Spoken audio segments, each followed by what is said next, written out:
दोस्तों welcome to the इलेक्ट्रॉमर्स। आज इस वीडियो में हम बात करेंगे 5 ऐसे इंपॉर्टेंट क्वेश्चन के बारे में जो आपसे इलेक्ट्रिकल इंटरव्यूज में पूछे जा सकते हैं। ये वीडियो उन सारे इलेक्ट्रिशियन लोगों के लिए है जो 2025 में इलेक्ट्रिकल इंटरव्यू देने जा रहे हैं या फिर किसी इलेक्ट्रिकल फील्ड से रिलेटेड हैं और आगे अपने करियर में कहीं इंटरव्यू देने जा सकते। दोस्तों वीडियो में आगे बढ़ने से पहले अगर आप चैनल पर नए हैं तो जरूर चैनल को सब्सक्राइब करें।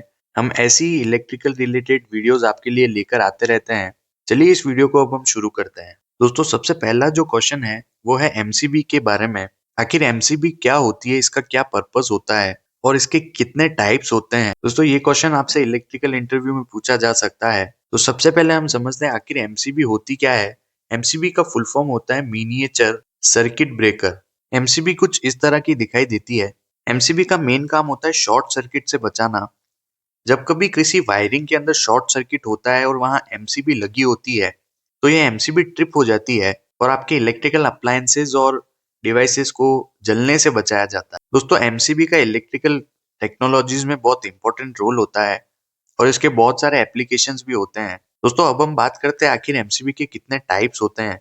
एमसीबी के ऊपर कुछ नंबर्स लिखे होते हैं जैसे C32, B32 या फिर A32।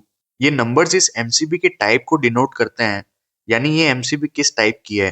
दोस्तों इंडिया में मेजरली 5 टाइप्स की एमसीबी होती है। वो होती है type B MCB, type D MCB, type C, Z और के एमसीबी। एक एमसीबी के ऊपर जो नंबर होते हैं उससे आप पहचान सकते हैं ये एमसीबी किस टाइप की होती है। मेजरली हमारे घरों में जो एमसीबी यूज होती है वो होती है सी टाइप की एमसीबी। दोस्तों एमसीबी के बारे में मैं एक डिटेल्ड वीडियो बना चुका हूं, जिसको देखने के लिए ऊपर आई बटन पर क्लिक करें या फिर चैनल पेज पर जाकर देखें, जहां से आपका ये एमसीबी का कॉन्सेप्ट क्लियर हो जाएगा। दोस्तों अगला सवाल आपसे इंटरव्यू के दौरान पूछा जा सकता है वो होता है इस मेगर के बारे में। ये एक मेगर है, एक इलेक्ट्रिकल मेजरिंग डिवाइस है। ये इसको इंसुलेशन टेस्टर भी बोला जाता है। अब दोस्तों मेगर का क्या यूज होता है उसके बारे में हम समझते हैं। मेगर जो है वो मोटर या फिर किसी इलेक्ट्रिकल इक्विपमेंट के इंसुलेशन टेस्ट करता है। अब दोस्तों इसको टेस्ट कैसे करते हैं, मान लीजिए आपके पास ये एक मोटर है जिसमें से 3 टर्मिनल बाहर आ रहे हैं। अब दोस्तों मेगर के अंदर होते हैं 2 टर्मिनल्स, एक पॉजिटिव और एक नेगेटिव। तो पॉजिटिव टर्मिनल को हम मोटर की सप्लाई पर जोड़ेंगे और इस नेगेटिव को हम मोटर के बॉडी से कनेक्ट करेंगे और उसके बाद जब हम मेगर को चेक करेंगे तो हमें पता चल जाएगा कि मोटर का इंसुलेशन कैसा है या फिर ये मोटर अर्थ तो नहीं हो गई है। अगर इस मोटर में अर्थ फॉल्ट होगा तो मेगर की वैल्यू आ जाएगी और अगर मोटर एकदम परफेक्ट है तो इन्फिनिटी वैल्यू आएगी। अब दोस्तों मेगर की वैल्यू होती है मेगा ओम्स और गीगा ओम्स में। जब हम इस तरह से मोटर को चेक करते हैं मेगर से तो मेगर क्या करता है, इस मोटर के अंदर डीसी वोल्टेज पास करता है जिससे हमें इसका इंसुलेशन लेवल पता चल जाता है जो वायर अंदर लगा है उसका। दोस्तों ये वाला क्वेश्चन आपसे इंटरव्यू में पूछ सकते हैं जिसका मैंने आंसर आपको बताया है। अब दोस्तों इंटरव्यू के दौरान आपसे ये पूछा जा सकता है कि इस मेगर के कोई भी 2 यूजेस बताओ, तो तब आपको क्या जवाब देना है। सबसे पहला जो जवाब आपको देना है उस समय वो ये है कि ये किसी केबल का इंसुलेशन रेजिस्टेंस चेक कर सकता है और दूसरा ये होता है कि किसी भी वायर या केबल के अंदर अगर कोई डैमेज है या फिर कहीं डिग्रेडेशन हो रहा है तो वो हम इस मेगर से या फिर इंसुलेशन टेस्टर से टेस्ट कर सकते हैं। दोस्तों अगला सवाल जो आपसे पूछा जा सकता है वो ये है कि सिंगल फेस मोटर के अंदर कैपेसिटर क्यों होता है। हम सिंगल फेस मोटर के अंदर कैपेसिटर को क्यों लगाते हैं, या फिर आपसे ये पूछ सकते हैं कि सिंगल फेस मोटर में कैपेसिटर का क्या काम होता है। तो दोस्तों उस समय आपको क्या जवाब देना है, आपको बड़े ही आसान शब्दों में ये जवाब देना है कि ये मोटर को स्टार्ट करने के लिए काम आता है। अब दोस्तों मैं आपको बताता हूँ आखिर ये कैसे मोटर को स्टार्ट करता है। दोस्तों एक सिंगल फेस मोटर के अंदर 2 टाइप की वाइंडिंग होती है, एक तो होती है रनिंग वाइंडिंग और एक होती है स्टार्टिंग वाइंडिंग। इस स्टार्टिंग वाइंडिंग को हम ऑक्सिलरी वाइंडिंग भी बोलते हैं। अब दोस्तों सिंगल फेज पावर सप्लाई में सिर्फ एक फेज ही होता है और इस एक फेज में ये ताकत नहीं हो पाती है कि मोटर को वो रोटेट करने के लिए स्टार्ट कर दे। इसीलिए उस जगह एक कैपेसिटर का यूज किया जाता है मोटर को स्टार्टिंग टॉर्क देने के लिए। ये कैपेसिटर एक फेज शिफ्ट बनाता है जो मोटर को स्टार्ट करने में हेल्प करता है। फेज शिफ्ट को आप ऐसे समझ सकते हैं कि ये एक और फेज बना देता है इस मोटर के अंदर इसको स्टार्ट करने के लिए। यानी एक रोटेटिंग मैग्नेटिक फील्ड जनरेट करता है ये, जिससे ये मोटर घूमने लगती है। दोस्तों इसमें आपको एक सवाल और पूछ सकते हैं कि आखिर मोटर के अंदर कितने टाइप्स के कैपेसिटर लगते हैं।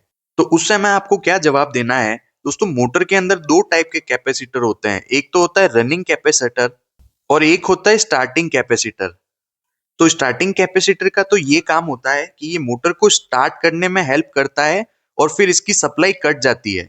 और रनिंग कैपेसिटर जो है वो मोटर जब चालू हो जाती है तो उसके साथ साथ उसकी एफिशिएंसी को इम्प्रूव करने के लिए उस सप्लाई में जुड़ा रहता है, ताकि ये जो मोटर है वो स्मूथली रन करती रहे।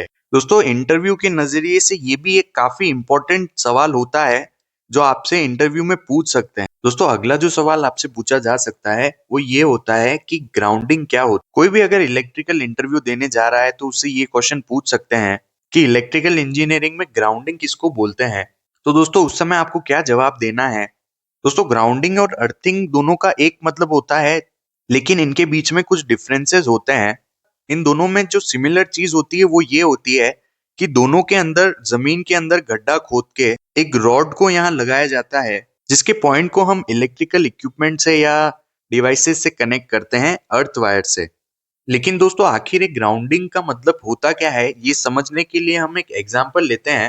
दोस्तों आपने ट्रांसफॉर्मर तो अक्सर देखा ही होगा। तो दोस्तों जब ट्रांसफॉर्मर की जो वाइंडिंग होती है, इसकी वाइंडिंग को शॉर्ट करके एक स्टार बनाया जाता है। ये जो स्टार पॉइंट होता है हमारा, ये न्यूट्रल होता है और इसी न्यूट्रल पॉइंट को ग्राउंडिंग किया जाता है। दोस्तों अगर हम आसान भाषा में समझें तो ग्राउंडिंग का मतलब होता है हमारी रियल पावर को ग्राउंड करना या फिर अर्थ है उससे कनेक्ट करना। अब दोस्तों ग्राउंडिंग जो है वो यूपीएस में करी जाती है, ट्रांसफॉर्मर्स में होती है और हमारे जो जनरेटर्स होते हैं उनमें भी ग्राउंडिंग करी जाती है। अगर हम अर्थिंग की बात करें तो अर्थिंग में एक ह्यूमन बॉडी को शॉर्ट सर्किट से बचाया जाता है, इसीलिए हम अर्थिंग करते हैं। लेकिन ग्राउंडिंग में पूरे सिस्टम को, यानी पूरा जो इलेक्ट्रिकल सिस्टम है, यानी ट्रांसमिशन लाइन, डिवाइसेस और या फिर आपका ऑफिस या फिर घर है, उस पूरे सिस्टम को प्रोटेक्ट करने के लिए ग्राउंडिंग या फिर अर्थ करी जाती है। दोस्तों इंटरव्यू के दौरान आपसे ये भी पूछ सकते हैं कि अर्थिंग और ग्राउंडिंग में डिफरेंसेस बताएं। इस टॉपिक के ऊपर मैं आपके लिए एक सेपरेट वीडियो भी लेकर आऊंगा, जिससे आपका ये कॉन्सेप्ट और क्लियर हो जाएगा। दोस्तों अब आगे बढ़ते हैं नेक्स्ट क्वेश्चन की तरफ। नेक्स्ट क्वेश्चन आपसे ये पूछा जा सकता है, आखिर एक स्टार डेल्टा स्टार्टर क्या होता है। दोस्तों स्टार डेल्टा स्टार्टर मोटर में लगता है, यानी 10 या 15 एचपी से ऊपर की जो मोटर होती है उनमें स्टार डेल्टा स्टार्टर का यूज होता है। दोस्तों आपसे ये पूछा जा सकता है कि स्टार डेल्टा स्टार्टर में क्या क्या चीजें होती है और इसका यूज बताओ। तब आपको इंटरव्यू में क्या जवाब देना है। दोस्तों सबसे पहले आखिर ये डिस्कस करते हैं कि स्टार डेल्टा स्टार्टर चलता कैसे है, यानी ये मोटर में इसको क्यों लगाया जाता है। दोस्तों थ्री फेज मोटर जो होती है वो दो तरह से चलती है, एक तो स्टार में चलती है और एक डेल्टा में चलती है। तो स्टार डेल्टा स्टार्टर के अंदर सबसे पहले मोटर स्टार में चलती है और उसके बाद कुछ टाइम सीक्वेंस के बाद ये मोटर डेल्टा में आ जाती है। इसके अंदर मेन 3 कॉन्ट्रैक्टर लगते हैं। एक तो होता है आपका मेन कॉन्ट्रैक्टर, दूसरा होता है आपका स्टार कॉन्ट्रैक्टर और तीसरा होता है डेल्टा कॉन्ट्रैक्टर। इसी के साथ एक सर्किट ब्रेकर, फ्यूज या फिर रिलेज भी लगाई जाती है और मोटर को ऑन ऑफ करने के लिए स्विचेस होते हैं। मोटर के अंदर से जो 6 टर्मिनल्स होते हैं उनकी वायरिंग इस तरह से करी जाती है स्टार डेल्टा स्टार्टर में। अब दोस्तों इसको लगाया क्यों जाता है। इसको लगाया जाता है मोटर को स्मूथली स्टार्ट करने के लिए, क्योंकि अगर हम मोटर को डायरेक्ट डेल्टा में स्टार्ट करेंगे तो वो काफी हाई टॉर्क लेगी। इसीलिए मोटर को पहले स्टार में स्टार्ट किया जाता है, जिससे उसकी एक रनिंग बनती है और फिर इसको डेल्टा में शिफ्ट कर देते हैं इस कॉन्ट्रैक्टर और स्टार्टर के थ्रू, ताकि मोटर की जो लोड लेने की कैपेसिटी है वो उतनी ही बनी रहे। दोस्तों बहुत ही आसान सा क्वेश्चन है ये, जिसका जवाब आप इंटरव्यू में दे सकते हैं। अगर आप कहीं इलेक्ट्रिकल इंटरव्यू देने जा रहे हैं तो आपसे ये भी पूछा जा सकता है कि ट्रिपल ई की फुल फॉर्म क्या होती है।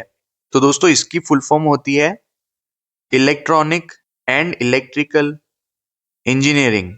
इस वीडियो में हमने मोस्ट इंपॉर्टेंट क्वेश्चंस डिस्कस किए हैं जो आपसे इलेक्ट्रिकल इंटरव्यू में पूछे जा सकते हैं। मैं आगे भी ऐसी और इलेक्ट्रिकल से रिलेटेड वीडियोस आपके लिए लेकर आता रहूंगा, जिसको देखने के लिए चैनल को जरूर सब्सक्राइब करें और बेल आइकन को प्रेस करें ताकि आप कोई भी अपडेट मिस ना करें।